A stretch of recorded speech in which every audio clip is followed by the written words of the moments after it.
హరిత గారు చెప్పినప్పుడే ఇది ఒక మంచి స్క్రీన్ ప్లే ఓరియంటెడ్ సబ్జెక్ట్ అని తెలిసింది. అలాగనే రివ్యూలో చాలామంది రాశారు. It's one of the best screen play subject అండి. అండ్ చాలా కొరియన్ ఫిల్మ్లు ఇలాంటివి తీస్తుంటారు.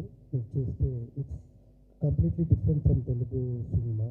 అండ్ ఆల్సో ఇలాంటి ఒక థ్రిల్లర్ సబ్జెక్ట్లో ఒక మెసేజ్ ఉండాలంటే చాలా కష్టం. ఈ ఫియర్లో message oriented thriller subject. And చాలా బాగానే ఆడుతుంది అని అంటూ చెప్పారు. అండ్ హరిత గారు నెక్స్ట్ ఏం చేస్తున్నారని నాకు ఇంకా కొత్త సబ్జెక్ట్ చేస్తారని నాకు తెలుసు. So and thanks for everybody. అందరికీ నమస్కారాలు. ఈ సినిమాలో ముందుగా ప్రింట్ మీడియా ఎలక్ట్రానిక్ మిత్రులందరికీ నమస్కారాలు. ఎందుకంటే ఈ సినిమా ఫియర్ అనే సినిమా ఇప్పటివరకు సక్సెస్ఫుల్గా థియేటర్లో రన్ అవుతుంది. అండ్ మీ యొక్క సపోర్ట్ అండ్ మీ యొక్క ఎంకరేజ్మెంట్ మీడియా పరంగా, టీవీ పరంగా, ప్రింట్ పరంగా సపోర్ట్ చేసినందుకు చాలా thanks. And specially thanks to my director హరిత గారు. సో ఈ సినిమాలో బూచోడు అని క్యారెక్టర్ ఇచ్చింది.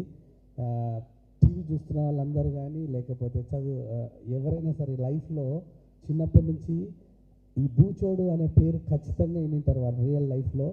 అలాంటి బూచోడ్ని జీవితాంతం గుర్తుండే రోల్ నాకు ఇచ్చింది. So thank you so much. ఎందుకంటే ప్రతి ఇంట్లో పిల్లలు తినకపోతే ఒక పదం ఉంటుంది, అరే నీకు బూచోడ్ని పట్టిస్తా అని. చాలా క్యారెక్టర్లు వెతికితే కరెక్ట్ నల్లగా ఎవరు ఉంటారని నన్ను సెలెక్ట్ చేసింది madam. So thank you so much. And previous lucky Lakshman సినిమాలో కూడా నేను వర్క్ చేశాను. సో ఈ ప్రొడక్షన్ హౌస్లో ఇది రెండో సినిమా. సో వాళ్ళు ప్యాషనేట్గా ఉన్నారు. డైరెక్టర్ హరిత గారు సినిమా రిలీజ్ కాకముందే 70 అవార్డ్స్ గెలుచుకున్నారు. That is the first step there winning to other people hearts. And తర్వాత సినిమా థియేటర్కి వచ్చిన తర్వాత ఫ్యామిలీ సినిమా అండి. ఇది సైకలాజికల్ థ్రిల్లర్. ప్రతి ఒక్కరు సినిమా థియేటర్కి వచ్చి సినిమా చూడొచ్చు. అండ్ ఇప్పటివరకు వస్తున్న రివ్యూస్ చూసిన తర్వాత ఆడియన్స్, నా ఫ్రెండ్ సర్కిల్ చూసిన వాళ్ళందరూ సినిమా బాగుంది అన్నారు. పాటల పరంగా అనూప్ రూబెన్స్ గారు బ్యాక్గ్రౌండ్ స్కోర్ అండ్ మ్యూజిక్ బాగా ఇచ్చారు. వీడియో పరంగా, విజువల్స్ పరంగా ఆండ్రూ గారు విజువల్స్ బాగా చేశారు.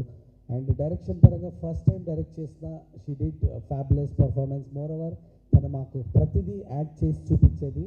నేను పెద్ద డైరెక్టర్స్తో వర్క్ చేశాను, బట్ ఐ మెట్ మేడం కూడా ప్రతిదీ డైరెక్టర్స్ ఎలా చేస్తున్నారో అలాగే తను చూసి ఈ రకంగానే చేయాలి, కొంచెం ఎక్కువ చేస్తే కాదురా కొంచెం తగ్గాలి అని అంత అక్యురేట్గా చూసి ఆ క్యారెక్టర్స్ని డిజైన్ చేసింది. ఈ సినిమాలో సపోర్టింగ్ క్యారెక్టర్స్ అప్పాజీ గారికి అండ్ సాహితీ and remaining cost and crew అందరికీ థ్యాంక్స్. అండ్ ఏ సినిమా కావాలన్నా ప్రొడ్యూసర్ వాళ్ళు చాలా ఇంపార్టెంట్ అండి. డబ్బులు పెట్టడం ఇంపార్టెంట్. సో అభి గారు పెట్టిన సపోర్ట్ చేసిన దాన్ని బట్టి ఏం కావాలన్నా అవుట్పుట్కి బెస్ట్ ఇచ్చారు. So thank you so much Abhi భయ్య. So thank you so much media మిత్రులందరికీ. ప్లీజ్ ఈ సినిమా థియేటర్లో ఉంది, దయచేసి వెళ్ళి సినిమా థియేటర్లో సినిమా చూడండి, ఖచ్చితంగా మీరు ఎంజాయ్ చేస్తారు. It's a family psychological thriller fear. Thank you so much. బాగానే ఉందండి. ఇక్కడికి విచ్చేసిన పాత్రికేయ మిత్రులకి, మీడియా మిత్రులకి అందరికీ నమస్కారం. నిన్న ఫియర్ అని మంచి సైకలాజికల్ థ్రిల్లర్ ప్రేక్షకుల ముందరకు వచ్చి మంచి ఆదరణ పొందుతోంది. అందరికీ ఈ సినిమా నచ్చడం చాలా సంతోషంగా ఉంది. ముఖ్యంగా ప్రేక్షకుల దగ్గరికి తీసుకెళ్ళడంలో మీ అందరి పాత్ర చెప్పుకోదగ్గది. చాలా బాగా హెల్ప్ చేశారు ఈ సినిమా ప్రమోషన్కి. అందుకు మీ అందరికీ కూడా ప్రత్యేకంగా కృతజ్ఞతలు. ఇందులో అంటే హీరోయిన్కి తాత క్యారెక్టర్ కింద చేశాను నేను. చిన్న పాత్ర అయినా కూడా ఇంపార్టెంట్ పాత్ర ఇచ్చారు నాకు. ఈ టీంతో వర్క్ చేయడం చాలా హ్యాపీగా అనిపించింది చేసినప్పుడు. ఎందుకంటే ఒక ఫ్రెండ్లీ ఎన్విరాన్మెంట్, ఒక ఫ్యామిలీ ఎన్విరాన్మెంట్ ఉంటుంది. చాలా బాగా చూసుకున్నారు హరిత గారు కానీ, మా ప్రొడ్యూసర్ అభి గారు కానీ, అలాగే మన కో యాక్టర్స్ సాహితీ, షాన్ అందరూ కూడా మంచి సపోర్ట్ అందించారు. ఈ సినిమాలో భాగస్వామ్యం అయినందుకు నేను చాలా సంతోషిస్తున్నాను, చాలా హ్యాపీగా ఉంది. Thank you. సో మళ్ళీ media, digital and print media thank you so much అండి ఫర్ యూర్ సపోర్ట్. చాలా హెల్ప్ చేశారు అండ్ చాలా సపోర్ట్ చేశారు మూవీ విషయంలో. అండ్ సక్సెస్ఫుల్గా రన్ అవుతుంది మూవీ, చాలా హ్యాపీగా ఉంది. వై కట్టప్ప గిల్డ్ బాహుబలి లాగా సంపత్ ఎవరు అని మాట్లాడుకుంటున్నారు అందరు ఎక్కడ చూసిన మీమ్స్. సో ఈ మూవీలో పార్ట్ అయినందుకు నాకు చాలా హ్యాపీగా ఉంది. అండ్ సో మీరు చూసుంటే మూవీ డిఫరెంట్ క్యారెక్టర్స్, అంటే అందరూ మంచి రోల్ ప్లే చేశారు, అందరూ 100% ఇచ్చారు. అండ్ స్క్రీన్ ప్లే ఇక్కడ హీరో మీకు అర్థమై ఉంటుంది మూవీ చూశాక. సో ఇప్పటి వరకు ఎవరైనా చూడకపోతే చూడండి, ఇంకా థియేటర్స్లో ఉంది, రన్ అవుతుంది మూవీ. అండ్ డెఫినెట్లీ ఇది ఐ థింక్ వేదిక గారు చాలా బాగా పర్ఫామ్ చేశారు. అండ్ అంటే వేదిక గారు ఇప్పటివరకు చేసిన మూవీస్ అంతా ఒకటైతే ఇప్పుడు చేసిన మూవీ ఇది డిఫరెంట్ అని చెప్పుకోవచ్చు. All credit goes to director గారు. ఆవిడలో అది పుల్ చేసుకొని తీసుకొని వచ్చారు. సో మా డైరెక్టర్ గారు వేదిక గారి కన్నా ఎక్కువ యాక్ట్ చేస్తారు అనమాట ఆవిడ సీన్స్ ఫస్ట్. సో మ్యాక్సిమం అందరి సీన్స్ ఆవిడే ఎక్కువ యాక్ట్ చేస్తారు, ఇలా కాదు ఇలా చేయాలి, ఇలా కాదు ఇలా చేయాలని చెప్పి. ఆవిడ మంచి యాక్టర్ కూడా. So thank you so much నన్ను చూస్ చేసుకున్నందుకు. అండ్ అప్పాజీ గారు కానీ షాని గారు, నాకు ప్రతి ఆల్మోస్ట్ నేను చేసిన మూవీస్లో అప్పాజీ గారు నా ఫాదర్ ఇందులో మిస్ అయింది ఎందుకో. సో నెక్స్ట్ మూవీలో మళ్ళీ ఏదైనా మూవీలో మళ్ళీ ఫాదర్గా చేయాలనుకుంటున్నాను. And thank you so much producer గారు. అండ్ అనూప్ రూబెన్స్ గారి మ్యూజిక్, బీజిఎం అయితే సాంగ్స్ చాలా బాగా వెళ్తున్నాయి. అండ్ విజువల్స్ మీరు చూసేసి ఉంటారు, ట్రైలర్ కానీ టీజర్ కానీ అండ్ నిన్న మూవీలో కానీ ఆండ్రూ సార్. అండ్ చాలా బాగా వచ్చాయి విజువల్స్ కూడా. సో ఐమ్ హ్యాపీ అండి నన్ను ఈ మూవీలో పార్ట్ చేసినందుకు. Thank you so much. అందరికీ నమస్కారం. అందరూ చెప్పారు నా పేరు హరిత గోగినేని అని. ఈ ఫియర్ మూవీకి దర్శకత్వం వహించాను. అండ్ నేనే రైటర్ని, ఎడిటర్ని కూడా, దర్శకురాలు తర్వాత. నేను ఈ రోజు కోసం సంవత్సరం నుంచి వెయిట్ చేస్తున్నాను. కొంచెం ఫాస్ట్గానే కొన్ని పాయింట్స్ ఏదైతే హిడెన్ ఉన్నాయో అవన్నీ నేను చెప్పేసుకుంటే ఫ్రీ అయిపోతాను. ఫస్ట్ ఆఫ్ ఆల్ నేను నమ్మే ఆ దైవానికి, నేను ఫాలో అయ్యే నా గురువు గారికి ఎప్పటికి కృతజ్ఞతతో ఉంటూ, ఎస్పెషల్లీ మీడియా వాళ్ళకి. అంటే నేను కొన్ని పదాలు వాడను, బట్ చాలా గ్రాటిట్యూడ్ ఉంది నాకు మన మీడియా మీద, ఇప్పుడు మనం పనిచేసే ఇండస్ట్రీ మీద. అండ్ నా కుటుంబం కానీ, నా టీం కానీ, వీళ్ళందరికీ ఎప్పటికీ నేను మంచిగా నాకు సపోర్ట్ చేసినందుకు రుణపడి ఉంటాను. అండ్ ఈ జర్నీ ఎలా స్టార్ట్ అయింది అనేది ఓన్లీ సక్సెస్ మీట్లోనే మనం చెప్పుకోవచ్చు. సో ఫియర్ మూవీ అందరూ అన్ని రకాలుగా కవర్ చేశారు. కొన్ని ఏదైతే నేను చెప్పాలనుకుందో అది క్విక్గా చెప్తాను, ట్రై చేస్తాను. సో ఏదైతే నాకు ఈ థాట్ ప్రాసెస్ వచ్చిందో, అందరూ ఎప్పుడు కూడా ఇంటర్నేషనల్ మూవీస్ని పొగడటం అనేది అది ఫ్యాషనా లేదా రికగ్నైజేషన్ అనేది నాకు తెలియని ఆలోచనలో సస్పెన్స్ థ్రిల్లర్ ఆడియన్స్ గ్రోత్ ఎప్పుడైతే పెరిగిందో, so suspense thriller audience subject తీసుకోవాలి. ఎందుకంటే ఫస్ట్ మూవీకి అన్ని జానర్స్ని సాటిస్ఫై చేయాలని లేదు, లేదా అన్నిటినీ పెట్టాలని ఒక మూవీకి లేదు. ఏ జానర్ అయితే తీసుకుంటామో ఆ జానర్ని సాటిస్ఫై చేయాలి అనేది ఒక క్లారిటీతో ఒక జానర్ అంటే సస్పెన్స్ థ్రిల్లర్ అనేది ఒక జానర్, దాంట్లో ఫ్యామిలీ ఆడియన్స్ కూడా కనెక్ట్ అయ్యేలాగా దీన్ని డిజైన్ చేసుకున్నా. సో 10 months నాకు పట్టింది స్క్రీన్ ప్లే రావటం అని చెప్పాను. అండ్ ఫస్ట్ నుంచి కూడా నేను చాలా జెన్యున్గా చెప్తున్నాను, this is a psychological suspense thriller with a concept అని. ఎక్కడ డీవియేషన్ లేదు, షో ఆఫ్స్ కోసం నేనేం చెప్పలేదు. చాలామంది హారర్ అనుకున్నారు. నేను చాలా డిస్ట్రిబ్యూటర్స్ కానీ అందరికీ ఓపెన్గా చెప్పా, ఇది హారర్ కాదు, హారర్ ఎలిమెంట్స్ ఉంటాయి, but this is psychological suspense thriller అని. సో జర్నీ మొదలుపెట్టిన తర్వాత అందరూ చాలామంది అడిగారు ఎందుకు వేదిక గారిని చూస్ చేసుకున్నారంటే నాకు 5 చెక్ లిస్ట్ ఉంది అని. అదేంటి అంటే బేసికల్గా నాకు బ్యూటీ కావాలి, పర్ఫార్మర్ కావాలి, మల్టీ లాంగ్వేజ్ ఫేస్ అయి ఉండాలి, ఇన్నోసెంట్ ఫేస్ అయి ఉండాలి. ఎందుకంటే ఆ అమ్మాయి ఇన్నోసెంట్గా నేను ప్రొజెక్ట్ చేస్తేనే నా కథ పండిద్ది కాబట్టి, ఇంతవరకు నేను ఈ పాయింట్ ఎక్కడ చెప్పలేదు రివీల్ అవ్వకూడదని. సో ఇన్నోసెంట్ అయి ఉండాలి, 5వది కొంచెం మన బడ్జెట్లో అయి ఉండాలి. సో ఈ 5 చెక్ లిస్ట్ వల్ల నేను వేదికను తీసుకోవటం జరిగింది. సో ఇది ఫస్ట్ నుంచి చెప్తున్నా, ఇప్పటి వరకు రివీల్ చేయాలి, ఇదే రివీల్ చేస్తున్నా. దాని తర్వాత ఆండ్రూ సార్, నాకు ఫస్ట్ ఆన్ బోర్డ్ అంటే ఆండ్రూ సార్ నిజంగా బంగారం మనిషి.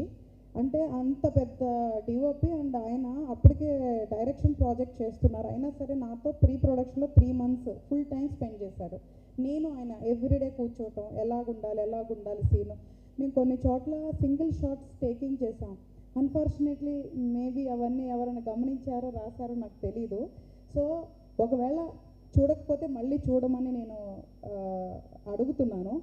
సో సింగిల్ షాట్స్ కానీ టేకింగ్ కానీ ఇంటర్నేషనల్ లెవెల్లో ఉండాలి అని డే 1 మేము ఫిక్స్ అయ్యాము. Especially camera shots and DI వచ్చేసరికి సయాన్ ప్లస్ గ్రీన్ తీసుకున్నాం. ఇంతవరకు మన ఇండస్ట్రీలో ఆ కలర్ కాంబినేషన్ ఎవరు తీసుకోలేదు. ఎందుకు అంటే this is like mind related kind of subject కాబట్టి దాన్ని రిప్రజెంట్ చేసే కలర్స్ తీసుకున్నాము. దాని గురించి ఎవరు రికగ్నైజ్ చేశారో లేదో నాకు తెలియదు. అండ్ కాస్ట్యూమ్స్ విషయంలో కూడా ఎస్పెషల్లీ ప్రతి మూడ్కి తగ్గట్టు కలర్ తీసుకున్నాము.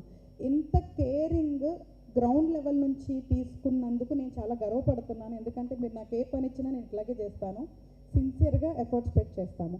సో అలాగ మేము మొదలుపెట్టిన తర్వాత January 17th మేము పూజ స్టార్ట్ చేసి 18th షూట్ ప్రారంభించాం. ఇంతవరకు ఎక్కడ చెప్పని విషయం ఫస్ట్ టైం మీకు చెప్తున్నాము. మేము సింగిల్ స్కెడ్యూల్లో చేసాము. 16 daysలో ఈ మూవీని మేము షూటింగ్ చేయటం జరిగింది. సో ఇంక్లూడింగ్ 2 montage సాంగ్స్ కూడా 16 daysలో కంప్లీట్ చేసాం. ఇలాంటి సబ్జెక్ట్, ఇంత కాంప్లెక్స్ సబ్జెక్ట్ 16 daysలో ఎవరైనా చేస్తారో నాకు లేదో తెలీదు. ఎవరైతే రివ్యూస్ వేసారో వేయలేదో వాళ్ళందరికీ నేను ఏదైతే ఈ పాయింట్స్ చెప్తానో ఆలోచించాలని నేను కోరుకుంటున్నాను కంపల్సరీగా. ఎందుకంటే ఒక మూవీ చూసేటప్పుడు ఆ చెక్ లిస్ట్ ఉంటుందని అనుకుంటున్నాను. ప్రతి కేటగిరీలో ఒక మూవీ ఎలా ఉంది అని జడ్జ్ చేస్తారని అనుకుంటున్నాను. కాబట్టి మేబీ అక్కడ మిస్ అయిన పాయింట్స్ నేను చెప్పాలనుకున్న పాయింట్స్ చెప్తున్నాను.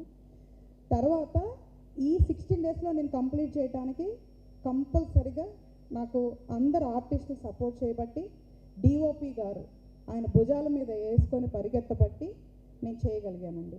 అండ్ రెండోది, ఎప్పుడైతే సస్పెన్స్ థ్రిల్లర్ జానర్ స్పెసిఫిక్ అంటామో ఆడియన్స్ రేంజ్ చాలా తగ్గిపోతుంది.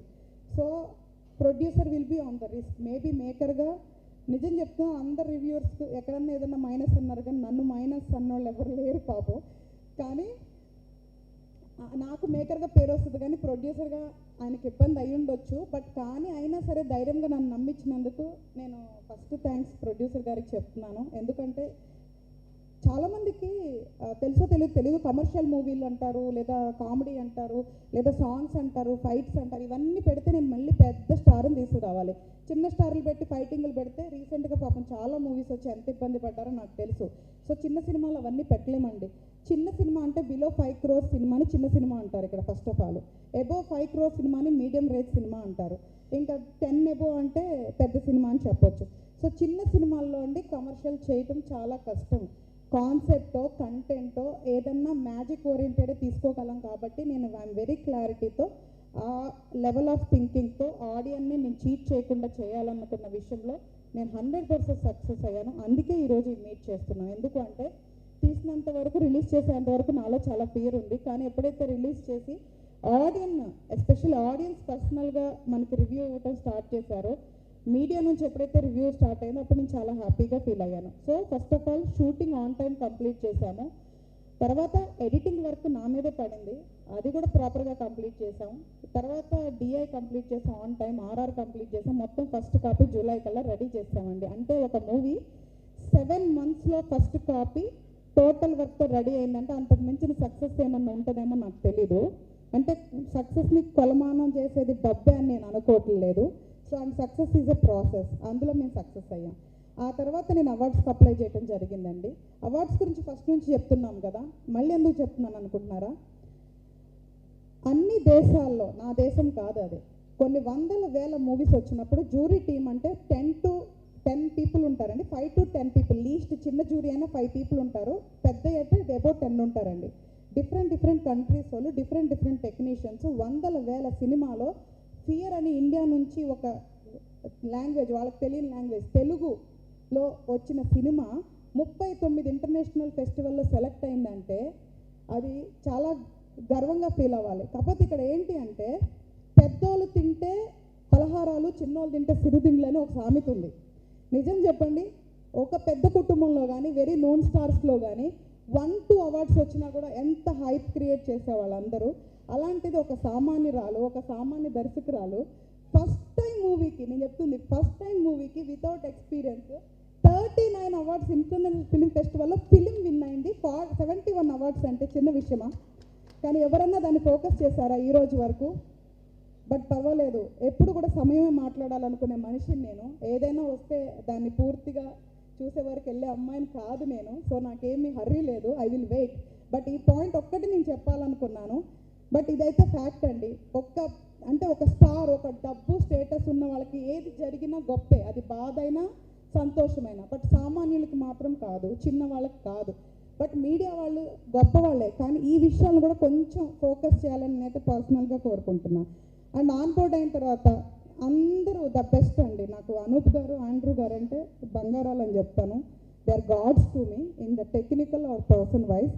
ఇంకా ఆర్టిస్టులు అంటే అందరూ చెప్పాను, and especially GSK media, they are like very genuine people అండి. అసలు వెరీ జెన్యూన్ పీపుల్ అంటే మాకు ఎక్కడా కూడా మేము ఎవరికి నిజం చెప్పాలి అంటే చాలా చేయలేదు. మేము ఇంకా ప్రమోషన్స్లో మాది ఇంతవరకే బడ్జెట్ అంటే ఎంతవరకు అంతవరకే, ఎక్కడ కూడా 1 రూపీ కూడా వాళ్ళు అసలు ఎక్కడ కూడా ఇచ్చేయలేదు. అంటే they are really genuine people. నిజంగా నాకు హార్ట్ఫుల్గా నేను చాలా గ్రాటిట్యూడ్ అండి.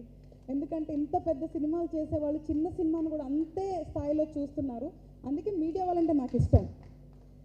100 మందిలో 1-2 ఉన్నంత మాత్రాన మిగతా 95 మంది బ్యాడ్ అవ్వరు. కాబట్టి నేను నిజంగా ప్రాసెస్ మొత్తంలో 100 మంది మీడియా వాళ్ళు ఉంటే నేను 95తో చాలా సంతోషంగా ఉన్నా. సో 5 గురించి నేను మీడియా వాళ్ళని బ్లేమ్ చేయను. నిజంగా చాలా జెన్యూన్ పీపుల్, చాలా కష్టపడతారు. నేను చూస్తున్నాను, అక్కడ పరిగెడతారు, ఇక్కడ పరిగెడతారు. They are really genuine people. So నేను ఎప్పటికీ కూడా మీడియా అందరికీ, GSK media and normal media అందరికీ కూడా నేను కృతజ్ఞత ఉంటుందండి. You are really great. So coming to success అంటే చెప్పాను కదా, it's a process. Movie complete చేసాం, అప్లై చేసాం, రికగ్నైజేషన్ వచ్చింది. మళ్ళీ ప్రాసెస్ ప్రకారం అన్నీ ప్రాపర్గా రిలీజ్ చేసామండి. సో ఫస్ట్ మన ఓపెనింగ్ పూజ అప్పుడు మురళీ మోహన్ గారి ద్వారా మనం ఓపెనింగ్ చేసామండి అంటే సీనియర్ పర్సన్ బ్లెస్సింగ్స్తో. చాలా హ్యాపీగా జరిగింది. షూట్ ఆన్ టైం కంప్లీట్ చేసాము. ఫస్ట్ టీజర్ రిలీజ్ చేసామండి. 5 లాంగ్వేజెస్లో 5 స్టార్స్ హ్యాండ్స్ మీద మన టీజర్ రిలీజ్ అయింది. అది కూడా చాలా happy. And first look poster వచ్చేసరికి ప్రభుదేవ గారు లాంచ్ చేశారు. అండ్ టీజర్ 5 స్టార్స్ మనకి 5 లాంగ్వేజెస్లో లాంచ్ చేశారు. తర్వాత సాంగ్ వచ్చి ఒకటి రాఘవ లారెన్స్ గారు చేశారు. తర్వాత ట్రైలర్ వచ్చేసరికి మనకి మాధవన్ గారు చేశారు. ఈవెన్ మూవీ రిలీజ్ అయ్యాక మన సిద్ధు జొన్నలగడ్డ గారు దాన్ని ట్వీట్ అండ్ ఇన్స్టాలో షేర్ చేశారు. ఇంకా ఎలాగ నాది చిన్న మూవీ, ఇంత మీడియా ఉంది, ఇంత మంచిగా రిలీజ్ అయింది. ప్రొడ్యూసర్ గారు 150 సెంటర్స్లో రిలీజ్ చేశారు. Very senior top most recognized ఆర్టిస్టులు ఉన్నారు. ఇంత పెద్ద స్టార్స్ మీదుగా మంది రిలీజ్ అయింది. ఇప్పుడు ఇది అసలు అన్నండి మంది నిజంగానే చాలా పెద్ద మూవీ అని నేనైతే మనస్ఫూర్తిగా భావిస్తున్నాను. అండ్ రిలీజ్లో కూడా మనం సక్సెస్ అయ్యామండి. ఎందుకు అంటే అన్ని సెంటర్లో 1-2 చోట్ల షో పడలేదు, అన్ని చోట్ల షోస్ పడ్డాయి. ఇంత పెద్ద అచీవ్మెంట్ వచ్చింది కాబట్టి నేను చాలా హ్యాపీగా ఫీల్ అవుతున్నాను. అండ్ కలెక్షన్స్ అనేది ఎప్పుడు మన చేతుల్లో ఉండదండి. Market, mood of the audience, situations మీద ఆధారపడి ఉంటుంది. బట్ ఓపెనింగ్స్ వచ్చాయి కదా, ఇది చాలు ఫస్ట్ మూవీకి. మరి ఓవర్ ఎక్స్పెక్టేషన్స్ కూడా ఉండకూడదు. సో కాబట్టి నేనైతే చాలా హ్యాపీ అండి. మీరు ఇప్పుడు ఆల్రెడీ చూసిన వాళ్ళు లేదా చూడని వాళ్ళు ఉంటే ఫస్ట్ సీన్ నుంచి మీరు అబ్జర్వ్ చేయండి. ఆల్రెడీ చూసిన మీడియా వాళ్ళు ఉంటే మళ్ళీ చూడండి. మీలో ఒక అమ్మాయి కోసం మళ్ళీ చూడండి. రివ్యూ రాసిన వాళ్ళు కూడా మళ్ళీ చూడండి. ఎందుకు చూడమంటున్నానంటే ఇప్పుడు మీకు సబ్జెక్టు మ్యాటర్ తెలుసు కదా. ఇప్పుడు నేను ఏం కేర్ తీసుకున్నాను ఫస్ట్ షాట్ నుంచి, ఎంత సిన్సియర్గా చేశాను అనేది ఇప్పుడు మీరు మళ్ళీ చూడొచ్చు. అంటే ఒక సస్పెన్స్ థ్రిల్లరు సస్పెన్స్ విడిపోయిన తర్వాత మళ్ళీ రిటర్న్ ఆడియన్స్ ఉండరు అంటారు. మన దానికి ఉండే ఛాన్స్ ఉండేలాగా నేను డిజైన్ చేశానండి. రెండోది, ఇందులో ట్విన్స్ ఎవరైతే పిల్లలు చేశారో ఫస్ట్ టైము వాళ్ళని ఈవెన్ నేను ఫస్ట్ లుక్ టెస్ట్లో సెలెక్ట్ చేశాను. వెదర్ మీరు నమ్మండి నమ్మకపోండి, ఒకటే లుక్ టెస్ట్ వాళ్ళని సెలెక్ట్ చేశా. కొత్త పిల్లలు వాళ్ళందరూ కూడా ఎంత అద్భుతంగా చేశారో. నిజంగా సాహితీ అన్నట్లు ఎప్పుడైతే ఒక దర్శకుడు ఆ దర్శకురాలు కరెక్ట్గా ఉంటారో టీం అంతా కూడా సూపర్గా ఉంటుందండి. సో అందుకే నేను డే 1 నుంచి చెప్పేది ఏంటంటే ఇందులో మంచి అయినా చెడైనా నా సంబంధమే తప్ప ఎవరికి కూడా లేదు. సో రివ్యూస్ బేస్డ్ మీదే మూవీస్ ఆడతాయని లేదు, ఆడవని లేదు. బట్ కాకపోతే they play key role. But ఆ విషయంలో మాకు అందరు సపోర్ట్ చేసినందుకు థ్యాంక్స్. ఆడియన్స్ కూడా ఇంతకుముందు కూడా చెప్పాం, మళ్ళీ చెప్తున్నా, ఇది ఒక సస్పెన్స్ థ్రిల్లర్ జోనర్ ఆడియన్ ఫ్యామిలీ ఆడియన్ 100% వెళ్ళి చూడొచ్చు. నార్మల్ కమర్షియల్ ఎక్స్పెక్ట్ చేసేవాళ్ళు ఓకే ఏం చేసింది మీలో ఒక అమ్మాయి అని చూడాలనుకుంటే చూడొచ్చు, ఎందుకు అవార్డ్స్ వచ్చినాయి అనుకుంటే చూడొచ్చు. బట్ నేను ఫస్ట్ రికమెండ్ చేసేది సస్పెన్స్ థ్రిల్లర్ జోనరు. ఫ్యామిలీ ఆడియన్కి అయితే 100% నేను దీన్ని రికమెండ్ చేస్తాను. ఆ జోనర్ వరకు నేను సాటిస్ఫై చేశాను, అందులో ఎటువంటి సందేహం వద్దు. సౌండ్ ప్లే కీ రోల్ అండి. థియేటర్లో మంచి సౌండింగ్ ఉన్న చోటు చూస్తే దీన్ని ప్రతి మూమెంట్ మీరు ఎంజాయ్ చేస్తారు. సో ఒకవేళ ఇక్కడ మిస్ అయినప్పుడు ఓటీటీలో వస్తే చూద్దాం అనుకున్న వాళ్ళు కొన్ని అలాగైనా పర్వాలేదండి, ఎందుకంటే ప్రతి ప్రేక్షకులకి వాళ్ళకి హక్కు ఉంటుంది, వాళ్ళు థియేటర్లో చూడాలా ఓటీటీలో చూడాలా అని. కాకపోతే ఇంకొక విన్నపం ఎయిదర్ మీడియా ఆర్ ఇండస్ట్రీ ప్రేక్షకులకి, పైరసీని ఎంకరేజ్ చేయొద్దండి ప్రేక్షకులు, ప్లీజ్ దయచేసి చెప్తున్నాను. ఎందుకంటే కొన్ని కోట్లు ఖర్చు పెట్టి ఒక ప్రొడ్యూసర్ మూవీ తీసి కొన్ని వందల కుటుంబాలు పనిచేస్తున్నప్పుడు దీన్ని పైరసీ చేసే అధికారం ఎవరికి లేదండి. కనీసం మానవత్వం ఉంటే పైరసీ చేయొద్దు. నా మూవీ గురించి అని చెప్పట్లేదండి, ఏ మూవీ అయినా చెప్తున్నాను. ఎందుకు అంటే మీరు పైరసీలో రెంట్ కట్టి ఒక ఇంట్లో ఉండగలరా? పైరసీలో ఫుడ్ తినగలరా? పైరసీలో పెళ్ళిళ్ళు అవుతాయా? పైరసీలో పిల్లలు కలగలరా? మరి అలాంటప్పుడు పైరసీలో మాత్రం సినిమాలు ఎట్లా చూస్తారండి? సో మీరు ఈ పనులన్నీ చేయగలిగినప్పుడు పైరసీలో కూడా సినిమాలు చూడండి. ఇది ఒక మానవత్వానికి సంబంధించింది. ఇది విజ్ఞప్తి అంటారో లేదా ఏమంటారో మీకే వదిలేస్తున్నాను. సో నేను ఎప్పుడు దైవాన్ని, ధర్మాన్ని, మానవత్వాన్ని నమ్మిన అమ్మాయిని కాబట్టి అందరికీ నా విజ్ఞప్తి ఏంటంటే ఏ మూవీ అయినా సరే మీ హక్కు, వెదర్ థియేటర్లో చూస్తారా ఓటీటీలో చూస్తారా మీ హక్కు. ఈ రెండిట్లో చూడటం ఇష్టం లేకపోయినా కూడా మీ హక్కు, కానీ పైరసీలో చూసే హక్కు మాత్రం లేదండి. అందుకే చెప్తున్నా, మీరు ఏ రోజైతే ఒక రెంట్ మీరు పైరసీలో కట్టగలిగి ఒక ఇంట్లో ఉంటే అప్పుడు మీరు పైరసీలో సినిమాలు చూడండి. దయచేసి పైరసీని ఎంకరేజ్ చేయొద్దు అని నేను చాలా మనస్ఫూర్తిగా దీన్ని రిక్వెస్ట్ చేస్తున్నాను. అందరూ దీనికి ఈ విషయానికి సపోర్ట్ చేయండి. అండ్ ఈవెన్ రివ్యూవర్స్ ఎవరైతే వెబ్సైట్స్ ఆర్ సంస్థలు ఉన్నాయో మీరు కూడా ఆలోచించండి. నా దానికి చెప్పట్లా, ఎందుకంటే నేను చాలా సినిమాల్లో చూస్తున్నా, ఒక్కరోజు ఆగండి, 2 రోజులు ఆగండి రివ్యూలు వేయటానికి, అలా ఎందుకు రాశారు, ఇలా ఎందుకు రాశారు. ఇట్స్ ఎమోషనల్ గేమ్ అయిపోయింది. రివ్యూ రాయటం ప్రతి ఒక్కరి హక్కు. కాకపోతే కొన్ని కోట్లు ప్రొడ్యూసర్ సినిమా తీసి ఎంతోమంది యాక్టర్స్లు ఎన్నో రోజులు పనిచేసి కొన్ని కుటుంబాలు పనిచేసి కొన్ని కోట్ల ప్రజలు చూసేదాన్ని ఒక సంస్థలో ఒక్కళ్ళు డిసైడ్ చేస్తారా? ఇది ఎంత న్యాయం అనేది సంస్థకు వదిలేస్తున్నా. బయట ఫిలిం ఫెస్టివల్స్లో కానీ లేదా ఎనీ లైక్ ఒక జడ్జ్ ప్యానల్లో డిఫరెంట్ ఫీల్డ్స్ నుంచి టెక్నీషియన్స్ ఉండి ఒక దాని గురించి జడ్జ్ చేస్తారు కదా. మన దగ్గర కూడా అలాంటి సిస్టమ్ ఉంటే బాగుంటుంది అని నేను మనస్ఫూర్తిగా రిక్వెస్ట్ చేస్తున్నాను. ఒక్కసారి ఆలోచించండి అనేసి, ఎందుకంటే మీ రివ్యూస్ మాకు చాలా ఇంపార్టెంట్. మేము అన్నీ చదువుతాం, దాంట్లో మంచి ఉన్నప్పుడు చూసుకున్నప్పుడు శభాష్ అనుకుంటాము, బాధ ఉన్నప్పుడు కళ్ళు కూడా చెమ్మగిలుతాయి. సో కంపల్సరిగా నేనేమంటున్నాను అంటే ఏం చేసినా ప్రొఫెషనల్గా చేద్దాం, ఏది పర్సనల్గా వద్దు. ఫ్రెష్ మూడ్ ఉన్నప్పుడే సినిమాని చూడండి, ఎటువంటి మైండ్లో ఆలోచన లేనప్పుడే సినిమాని చూసి దాన్ని జడ్జ్ చేయండి. కానీ కంపల్సరిగా దానికి ఒక టీం ఉండాలి, దానికి ఒక చెక్ లిస్ట్ ఉండాలి అనేది నా రిక్వెస్ట్. సో నేను చెప్పాలనుకునే అన్నీ చెప్పేసిన ప్రతి ఒక్కరికి నేను ధన్యవాదాలు చెప్తున్నాను. అండ్ ఎస్పెషల్లీ డిస్ట్రిబ్యూటర్స్ ఈరోజు ఫోన్ చేశారు, ప్రొడ్యూసర్ గారు చెప్పినట్లు నిజంగా వాళ్ళు చాలా ఎంకరేజ్మెంట్ ఇచ్చారండి. అది నాకు చాలా హ్యాపీ అనిపించింది. నాకు ఎక్కువ సెంటర్స్ వద్దు అన్నా కూడా మేము నమ్ముతున్నాం సినిమా అని చెప్పి అన్ని సెంటర్స్లో వేసి మళ్ళీ ఫోన్ చేసి, అమ్మ నువ్వు సినిమా మంచి సినిమా తీసినావు, ఉన్న దాంట్లో పుష్ప తర్వాత నీది వచ్చింది, నీది ఆడుతుంది, ఇంకెంతకంటే ఏం కావాలి నీకు అని వాళ్ళు ఫోన్ చేసి చెప్పారు చూసారా. అందుకు ఈరోజు మనం ప్రెస్ మీట్ పెట్టాం. ఈరోజు సక్సెస్ మీట్ ఎందుకంటే నేను సక్సెస్ఫుల్గా సినిమా కంప్లీట్ చేసి ఆన్ టైం రిలీజ్ చేసినందుకు, ప్రొడ్యూసర్ గారు దీన్ని ప్రాపర్గా థియేటర్లో రిలీజ్ చేసినందుకు, అందరూ నన్ను డైరెక్టర్గా 100 మార్క్స్ నాకు వేసినందుకు ఈ సక్సెస్ మీట్ చేసుకున్నాం. నా టీం అందరూ నాతో పనిచేసినందుకు గర్వపడినందుకు ఈ సక్సెస్ మీట్ చేసుకున్నాం. మీలో ఒక అమ్మాయి ఒక మంచి సినిమా తీసి ఇన్ని అవార్డ్స్ గెలుచుకొని మీ ముందుకు వచ్చినందుకు ఈ సక్సెస్ మీట్ చేసుకుంటున్నాము. సో ఈ సినిమా వరకు నేను మ్యాక్సిమం కవర్ చేశాను అనుకుంటున్నాను. అరవింద్ ఈరోజు కూడా ఇక్కడ లేడు, పాపం అన్ఫార్చునేట్లీ తనకి హెల్త్ బాగాలేదు. సో ప్రతి ఒక్కరికి నా ధన్యవాదాలు. నెక్స్ట్ డెఫినెట్గా కమర్షియల్ సినిమానే తీయాలని అయితే ఫిక్స్ అయ్యా ఈ జర్నీ మొత్తంలో. సో దాని మీద కొంచెం బ్రేక్ తీసుకున్న తర్వాత వర్క్ చేస్తాను మంచి పీపుల్ సపోర్ట్తో అగైన్. సో అందరికీ నా ధన్యవాదాలు. ఎవరన్నా పేరు మర్చిపోతే కక్ష సాధింపు చర్యలు చేయొద్దు నా మీద, నేను చిన్నదాన్ని.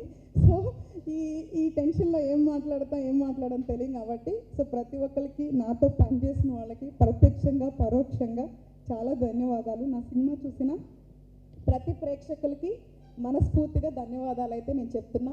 మీడియా మిత్రులు, కుటుంబం నాకు ఎల్లప్పుడూ ఇదే సపోర్ట్ ఇవ్వాలని చెప్పి నేను ఇప్పుడు అడుగుతున్నాను. Thank you so much one and all. Movie చూసాము. మాకు పిల్లలు ఉన్నారు. పిల్లల్ని ఎలా పెంచాలి, ఏం చెప్పకూడదు, ఏం చెప్పాలి అనేది అని చాలా చక్కగా చూపించారు. మేము కూడా చాలా నేర్చుకున్నాం. సినిమా అయితే నాకు బాగుంది. ఫైనల్గా సెకండ్ హాఫ్ వచ్చేటప్పటికి చాలా హిలేరియస్ ఉంది. ఫస్ట్ హాఫ్ కొంచెం అనిపించినా కూడా సెకండ్ హాఫ్ మాత్రం లాస్ట్ 40 minutes నుంచి చాలా బాగుంది. చాలా అరెస్టింగ్గా ఉంది. చాలా మంచి మెసేజ్ ఇచ్చారు. ఇందాక ఆండ్రూ గారు చెప్పినట్టు థ్రిల్లర్ మూవీస్లో మెసేజ్ ఇచ్చిన సినిమాలు ఇంతమందికి రాలేదు. మీకు ఎందుకు అనిపించింది ఒక థ్రిల్లర్ మూవీస్ తీస్తూ దాంట్లో మెసేజ్ ఇవ్వాలనే ఆలోచన మీకు ఎందుకు వచ్చింది? కార్యక్రమం పునరుద్ధరిస్తాను. యాక్చువల్గా సస్పెన్స్ థ్రిల్లర్ జానర్ చేసేటప్పుడు నేను చేయాలనుకున్న కాన్సెప్ట్ భయం. సో అందరూ చాలా రకాలు చూపించుంటారు ఇప్పటివరకు మనకి భయపడేది. ఈవెన్ ఒకటి కమర్షియల్గా కూడా సస్పెన్స్ థ్రిల్లర్ చాలా పెద్ద హిట్ అయిన సినిమా ఉంది, నాకు పేర్లు గుర్తుండవు కదా. సరే, అందుకనే నేను పర్సనల్ భయం కాకుండా నేను చిన్నప్పుడు యాక్చువల్లీ మీరు చాలా వ్యాలిడ్ క్వశ్చన్ అడిగారు. ఇంతక నేను ఆ టెన్షన్లో చెప్పలేదు ఎందుకు ఈ సబ్జెక్ట్ ఎంచుకున్నానంటే, ఇందులో బేస్డ్ ఆన్ ట్రూ ఈవెంట్స్ అన్నాం కదా. సో నేను చిన్నప్పుడు నేను చూసి ఫేస్ చేసినాయి అని ఇంతకుముందు చెప్పా, కానీ ఏంటనేది చెప్పలేదు కదా. సో నిజంగానే మా మమ్మీ చిన్నప్పుడు నాకు ఏదైనా తిండి విషయంలో చాలా పేచీగా ఉండేదాన్ని. తినకపోతే బూచోడు అని చెప్పి మా మమ్మీ చెప్పేది. అప్పుడు నిజంగానే నేను చాలా భయపడేదాన్ని, ఎందుకు మా మమ్మీ ఇట్లా చెప్తుంది అని. ఎందుకంటే మీకు నమ్మరు, అది తెలియకుండా నాలో చాలా భయాన్ని తీసుకొచ్చింది. నేను డార్క్ వెళ్తే భయపడతాను అంటే అదే రీజన్. అంటే ఆ క్షణం వింటాము కదా అని చెప్పేసి భయపెట్టేస్తారు. పాపం తప్పేం లేదు, ఎనీ మదర్ పేరెంట్స్ డూ. దాని తర్వాత కాన్సిక్వెన్సెస్ ఏంటనేది ఆలోచించరు. సో అప్పుడు నాకు ఏమనిపించిందంటే, నేను చాలా భయానకమైన సందర్భాలు చూసి పెరిగాను. నా మైండ్ స్ట్రాంగ్గా ఉంది కాబట్టి నేను మంచిగా ఉన్నా. ఒకవేళ అదే వీక్ ఉంటే ఏంటి అనే థాట్ ప్రాసెస్ నుంచి పుట్టిందే ఫియర్ అనే సినిమా. సో కాబట్టి ఒకవేళ కనుక సైకలాజికల్ ఇష్యూస్ భయం వల్లే వస్తాయి, మెజారిటీ ఇష్యూస్. అండ్ ఏదైతే మనం ఎంచుకున్నామో ఈ డిసీజ్, మీరు చూస్తే మొత్తం మెంటల్ అసైలంలో ఉండే 50-60% ఆఫ్ పీపుల్ ఈ స్కిజోఫ్రెనియా ద్వారానే ఉంటారు. సో హెల్యూసినేషన్ ద్వారా. కాబట్టి ఆ సమస్యని అవగాహన కల్పించాలి. ఎందుకంటే ఇప్పటికి కొన్ని సినిమాల్లో వచ్చినాయి కానీ ప్రాపర్గా కన్క్లూడ్ ఇవ్వలేదు. ఎందుకంటేనండి, hallucination is different, multi disorder is different. So ఈ రెండింటిని మిక్స్ చేస్తున్నారు. సో అలా చేయకూడదు, దీన్ని ప్రాపర్గా కన్వే చేయాలి అన్న ఉద్దేశం ఒకటి. అంటే మూవీ తీసామంటే నేను బేసికల్గా చెప్పా కదా, ఎప్పుడు నాకు సోషల్ అవేర్నెస్ అనేది చాలా ఇష్టం. సో నాకే జరిగింది. తర్వాత నా చుట్టూతో చాలామందిని చూశాను. వీక్ మైండ్ ఉన్న వాళ్ళకి, వాళ్ళు మెంటల్గా డిజార్డర్ అయిన వాళ్ళని చూశాను నేను. సో అందుకే నా సంఘటనల ఆధారమే కాకుండా దీని గురించి నేను పర్సనల్గా ఈవెన్ ఎర్రగడ్డ మెంటల్ హాస్పిటల్ మల్టిపుల్ టైమ్స్ నేను విజిట్ చేశాను. చాలా స్టడీ చేసి చాలా సబ్జెక్ట్ ప్రిపేర్ చేశానండి. అందరూ అంటే సబ్జెక్ట్ తెలియని వాళ్ళు ఇలా ఎందుకు చేశారు, అలా ఎందుకు చేశారు చెప్పడం ఈజీ. బట్ నేను ఏం చేయాలనుకున్నా అది చేశా. నేను ఏం మెసేజ్ ఇవ్వాలనుకున్నాను అది సామాన్యులు కూడా అర్థమైంది. బట్ ఫస్ట్ హాఫ్ నేను కన్ఫ్యూజ్ చేయకపోతే సెకండ్ హాఫ్కి వాల్యూ ఉండదు. కాబట్టి నేను వాళ్ళని అలా హుక్ చేయాలి కాబట్టి అదొక ప్యాటర్న్ పర్పస్ఫుల్గా చేశాను. కాకపోతే నేను డెఫినెట్గా అండి ఇదే మూవీ కాదు, ఏ మూవీ చేసినా కూడా నేను ఏదో ఒక మెసేజ్తోనే చేస్తాను, ఏదో కమర్షియల్ అయినా కూడా. పార్ట్ 2 ఉంటుందా, లేకపోతే పార్ట్ 2 వదిలిపెట్టి కమర్షియల్ మూవీ చేస్తారా? ఫస్ట్ అయితే కమర్షియల్ మూవీ చేస్తా, తర్వాతే పార్ట్ 2 చేస్తా. మేడం దీనిలో ఒకటి నాన్ లీనియర్ ఎడిటింగ్ చేశారు. ఇది బీసీ సెక్షన్స్లో ఏదైతే ఉందో వాళ్ళకి కనెక్ట్ అవుతుందని అనుకుంటున్నారా? నాన్ లీనియర్ ఎఫెక్ట్స్ కానీ screen play non linear three point of view, చిన్నపిల్లలు కానీ మిడిల్ ఏజ్లో ఉన్న వాళ్ళది, తర్వాత వేదిక పెద్ద అయిన తర్వాత 3 స్టోరీలు అటాక్ చెప్పడం నాన్ లీనియర్ ఎడిటింగ్లో చేశారు. అది సామాన్య ప్రేక్షకులు కొంచెం అర్థం అవుతుందా? మీరు ఆ సబ్జెక్ట్ అది తీసుకోవడానికి ఏంటి రీజన్?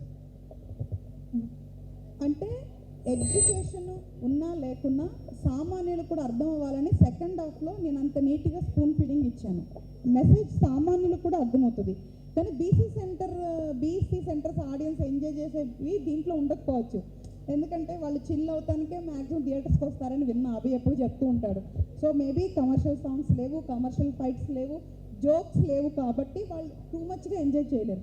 కానీ ఒక విషయంలో అందరూ ఎంజాయ్ చేస్తారు, అది సంపత్ ఎక్కడ నేనంటే నిన్న మాకు తెలిసిన వాళ్ళు కూడా మామూలు సింగిల్ స్క్రీన్కి వెళ్ళినప్పుడు సంపత్ అంటే అయ్యో ఇంకా వాళ్ళందరూ స్టార్ట్ చేసేసారు. It's fun, it's okay. వాళ్ళు ఫన్ చేసినప్పుడు నేను చాలా హ్యాపీగా రిసీవ్ చేశాను. ఎందుకంటే నేను ముందే గెస్ట్ చేశాను. యూత్ కానీ బీసీ సెంటర్ ఆడియన్స్ కానీ థియేటర్కి వెళ్తే సంపత్ టాపిక్ దగ్గర నవ్వుతారు, దాన్ని బాల్ చేస్తారు అనేది మాత్రం నేను ఎక్స్పెక్ట్ చేసిన, అదే జరిగింది. సో ఇదైతే నేను అందుకేనండి ఎక్కువ మెజారిటీ మల్టీప్లెక్స్లో రిలీజ్ చేయడానికి రీజన్ కూడా అదే. ఎందుకంటే ఇది కొంచెం class movie, suspense thriller. So నేను యాజ్ ఇంతకుముందు చెప్పినట్లు సినిమాని మీరు ఇండివిజువల్గా చూస్తే అది పర్టికులర్ ఆడియన్స్కి మాత్రమే చేస్తే ఆ విషయంలో మన సక్సెస్. కాబట్టి అందరినీ నేను సాటిస్ఫై ఫస్ట్ సినిమాలో చేసే టార్గెట్ పెట్టుకోలేదు నేను. అప్పుడు ఏమవుతుందంటే సబ్జెక్ట్ కిల్ అయిపోతుంది. నేను సస్పెన్స్ థ్రిల్లర్లో రొమాన్స్ సీన్లు తీసుకొచ్చో, లేదు అంటే ఐటమ్ సాంగ్స్ తీసుకొచ్చో, ఫైట్లో నేను పెట్టలేను. అందులో ఇది అమ్మాయి కాబట్టి మెయిన్ రోలు ఇంకా అసలు పెట్టలేను. కాబట్టి నేను ప్యూర్లీ క్లాస్ డిజైనింగే చేశానండి. హరిత గారు, ఫస్ట్ ఆఫ్ ఆల్ కంగ్రాచులేషన్స్. అంటే స్క్రీన్ ప్లే కావచ్చు, టెక్నికలీ చాలా, అంటే చూసిన వాళ్ళందరూ కూడా టెక్నికలీ చాలా బాగుంది అంటున్నారు. ఫస్ట్ హాఫ్ కన్నా సెకండ్ హాఫ్ బాగా ఎంగేజ్ అయ్యారని అంటున్నారు. సో కాకపోతే ఇందాక మీరు మాట్లాడుతున్నప్పుడు ఒక పాయింట్, సో రివ్యూస్ ఇచ్చేటప్పుడు కానీ చేసేటప్పుడు కానీ చూసి ఇవ్వండి అని అన్నారు. అంటే చాలామందికి, even my personal opinion, awards win అయిన సినిమాలు 70mm నడుస్తాయి అని నాకు తెలిసి చాలా రేర్ జరగడం. సో మీ ఒపీనియన్ ఏంటంటే, like you are one 70 awards అనేది it's not an easy thing. Because ఈ మధ్యకాలంలో ఒక female and that first director first movie డెబ్యూతోనే 70 అవార్డ్స్ గెలుచుకున్నారు అని అంటే ఇట్స్ మిరకల్ అనే చెప్పాలి. సో ఎప్పుడైనా రివ్యూస్ కొంచెం నెగిటివ్గా వచ్చినప్పుడు కానీ అంటే మన కోణంలో వీళ్ళు చూడట్లేదా, లేకపోతే వాళ్ళకి అర్థం కావట్లేదా అన్న పాయింట్ ఎప్పుడైనా ఆలోచించారు? థ్యాంక్ యూ అంజలి, నన్ను కంగ్రాచులేట్ చేసినందుకు. యాక్చువల్గా అవార్డ్స్ మూవీస్ అన్నీ కూడా డాక్యుమెంటరీ ఉండవండి అండ్ బోరింగ్గా ఉండవు. ఒక మూవీకి అవార్డు రావాలంటే వాళ్ళకి కొన్ని పారామీటర్స్ ఉంటాయి. అందులో మంది పడితేనే మనకు అవార్డు వస్తుంది. మంది యాక్చువల్గా చాలా తక్కువ స్కోప్ ఉన్న మూవీ అవార్డ్స్ పరంగా చెప్పాలి అంటే. ఎందుకంటే నేను చాలా కమర్షియల్ బ్యాక్గ్రౌండ్ మ్యూజిక్ తీసుకున్నాను. మీరు అందరు చూస్తే చాలా కమర్షియల్ బ్యాక్గ్రౌండ్ మ్యూజిక్. అవార్డ్స్కి అసలు అది పనికిరాదు. మీకు అంటే చాలామంది తెలియదు కాబట్టి చెప్తున్నా. అవార్డ్స్కి అప్లై చేయాలంటే చాలా లోలో మ్యూజిక్ ఉండాలి. నేను అవార్డ్స్కి అప్లై చేసేటప్పుడు అది సపరేట్గా కొట్టించుకోవాలనుకున్నా. కానీ అనూప్ సార్ బిజీగా ఉండటం వల్ల ఒక అవుట్పుట్కే మనం చాలా టైట్ స్కెడ్యూల్లో తీసుకున్నా కాబట్టి ఇంకోటి నేను కొట్టించలేదు. సో నేను ఓన్లీ ధైర్యం చేసింది స్క్రీన్ ప్లే కాన్సెప్ట్ ధైర్యం మీదే నేను అవార్డ్స్కి అప్లై చేశాను. వాళ్ళు రికగ్నైజ్ చేశారు. అంటే వాళ్ళు సామాన్యుల రికగ్నైజేషన్ చేయలేని వాళ్ళు మేధావులు అనేది నేను చెప్పలేను. కానీ ఇంటర్నేషనల్ లెవెల్స్లో డిఫరెంట్ ప్లేసెస్లో ఇంత అంటే మనోళ్ళు కాదు కదా, నేను ఇండియన్సో లేదా తెలుగు వాళ్ళు అంటే అనుకోవచ్చు, వేరే భాషల్లో వాళ్ళు సబ్ టైటిల్స్ చదువుతూ మన మూవీని, అంటే మన ఒక తెలుగు మూవీని అన్నాను నేను, నా మూవీ అని కూడా అంటలా, తెలుగు మూవీని రికగ్నైజ్ చేశారు అంటే మేబీ వాళ్ళు సామాన్యులు కావచ్చు. ఎవరైతే రికగ్నైజ్ చేయలేదంటే వాళ్ళు మేధావులు కావచ్చు అని అయితే నేను అంటాను అంజలి. రెండో పాయింట్ ఏంటంటే, నిజంగా నాకు అవుట్ ఆఫ్ 100లో మేబీ ఒక 2-3 నెగిటివ్ ఉండొచ్చు, 90+ పాజిటివ్ రివ్యూస్ వచ్చినాయి. నేను మాట్లాడింది ఇండస్ట్రీకి సంబంధించి లేదా స్మాల్ బడ్జెట్ మూవీస్ వచ్చే వాళ్ళకి సంబంధించి. అంటే ఇప్పుడు ఆయన అడిగినట్లు సోషల్ అవేర్నెస్ అంటే ఒక రెస్పాన్సిబిలిటీగా తీసుకున్నా. అంటే నా స్వార్థం నేను అనుకొని మాట్లాడకుండా I stand for small movies, concept movies బేసికల్గా. కాబట్టి నేను అడుగుతున్నాను, ఒక సంస్థలను అడుగుతున్నాను. ఇప్పుడు పెద్ద పేర్లు, మనకు పేర్లు కూడా అవసరం లేదు, కొన్ని సంస్థలను అడుగుతున్నా, ఏ పారామీటర్ మీద మీరు రివ్యూస్ ఇస్తున్నారో దాన్ని ఒకసారి రిఫైన్ చేసుకోమని చెప్తున్నా. వాళ్ళేమి రిఫైన్ చేసుకోకుండా ఏం పెట్టుండ్రు. బట్ నాకు అనిపించింది రిఫైన్ చేసుకుంటే బాగుంటుందేమో. ఎందుకంటే ఇంతమంది సామాన్యులు అవార్డులు ఇచ్చిన మూవీని జడ్జ్ చేసే వాళ్ళు కూడా ఆ కెపాసిటీ ఉండాలి కదా. వాళ్ళ బ్యాక్గ్రౌండ్ ఏంటి, ఏ మూవీ పరంగా వాళ్ళ బ్యాక్గ్రౌండ్ ఏంటి అనేది ఒకసారి రిఫైన్ చేసుకుంటే జస్ట్ గర్వపడతాం. మనోళ్ళు కూడా గుర్తించారు అని గర్వపడతాం. అంతకు మించి ఏం చేస్తాం? నిజం చెప్పాలంటే రివ్యూస్ సరిగ్గా ఇవ్వకపోతే డబ్బులు పోతాయా, ఇస్తే డబ్బులు వస్తాయా? తృప్తి ఎక్కడ తృప్తి వస్తుంది తెలుసా? ఇప్పుడు మనం ఉన్నాము, సాహితీ నా ఫ్రెండ్ వచ్చి ఏంది ఆ మూవీ అందనుకో, ఎట్లా ఉంటుంది? చాలా అంతకుముందు ఉన్న ఫ్రెండ్షిప్ అంతా పోయి ఇది చూడు పుల్లుతో ఇట్లా అంటుంది, దాంతో అట్లా అంటుంది అని ఉంటుంది. మనం కూడా హ్యూమన్సే కదా. సో మనోళ్ళు అలాగన్నప్పుడు ఎలా ఉంటుందంటే ఒక చోట చివుక్కుమంటుంది. బట్ కాకపోతే అవేం డిమోటివేట్ అవ్వవు, నాలాంటి వాళ్ళకి అవ్వవు. కొంతమందికి అయితే ఇదే కాన్సెప్ట్. ఫియర్ అనేది లేని వాళ్ళు సక్సెస్ అవుతారు, ఉన్న వాళ్ళు మానసికంగా వేదన అనుభవిస్తారు. అలాగే రివ్యూస్ వల్ల కూడా చాలామంది బాధపడొచ్చేమో. సో కాబట్టి ఒక మూవీ అది 5 కోట్లైనా, 1 కోటి అయినా, 100 కోట్లైనా దాంట్లో ఉండాల్సిన టెక్నికల్ విలువలు ఏంటి, స్టోరీ ఏంటి, స్క్రీన్ ప్లే ఏంటి, ఎవ్రీథింగ్కి ప్రతిదానికి కూడా కేటగరైజ్ చేసుకొని ఒక టీము 5-6 మంది డిఫరెంట్ టెక్నికల్ టీమ్ ఉండి దాన్ని జడ్జ్ చేస్తే అప్పుడు ప్రాపర్గా ఉంటుంది, ఇంకా వాల్యూ పెరుగుతుంది మన రివ్యూస్కి అనేది నాకు మనసుకు అనిపించింది చెప్పాను. ఓకే, సో ఫియర్ కంటిన్యూస్ అని చెప్పారు, మళ్ళీ ఇప్పుడు ఏమొచ్చి కమర్షియల్ చేస్తానంటున్నారు. అసలు ఫియర్ కంటిన్యూస్ ఉంటుందా ఉండదా? ఉంటుంది కదా, కొంచెం గ్యాప్ ఇస్తాను. ఎందుకు అంటే ఫస్ట్ మూవీకి ఇంత రెస్పెక్ట్ ఇచ్చి ఇంత ఆదరణ ఇచ్చారు కాబట్టి నేను ఆల్రెడీ ఒక 2 సబ్జెక్ట్స్ లైనప్ చేసుకున్నా. అది ఒకటి అగైన్ సబ్జెక్ట్ అండ్ ఒకటి కమర్షియల్. బట్ నేను ఇప్పుడు కమర్షియల్కి వెళ్దాం అనుకున్నా, దాని తర్వాత అది చేసేస్తాను. ఎందుకంటే నేను ఎట్లాగో సంవత్సరాల తరబడి ఏం చేయను, చాలా ఫాస్ట్గా చేసేసేయాలి. ఎందుకంటే లేదు ఇది అనేది కాదు, నాకు ఏదో ఒకటి పని తొందరగా అయిపోవాలంటే ఇష్టం, అందుకని చెప్తున్నాను అనమాట.